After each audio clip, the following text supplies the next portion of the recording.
Good morning, my name is Stefania. I'm from JHS 3. My name is Gavedo from JS3. And today we're going to be making mango chia seeds plus milk, a drink. And this is our things. This is our blender, the plate, the cutting board and knife, mango, ice cube, milk, cup, and chia seeds. Yes, it. And now we're gonna start making the drink. Okay, and then after that we need to cut the mangoes.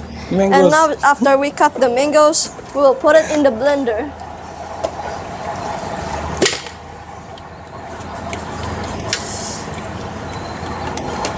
And now we're gonna put the mangoes into the blender while scooping them with spoon.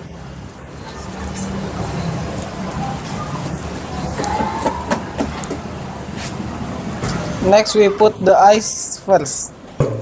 And then we put the chia seed.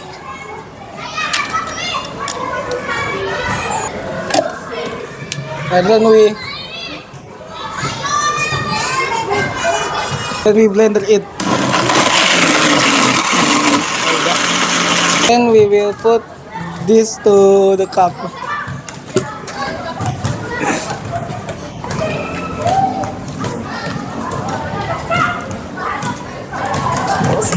And this is our mango, chia seeds, and milk drink.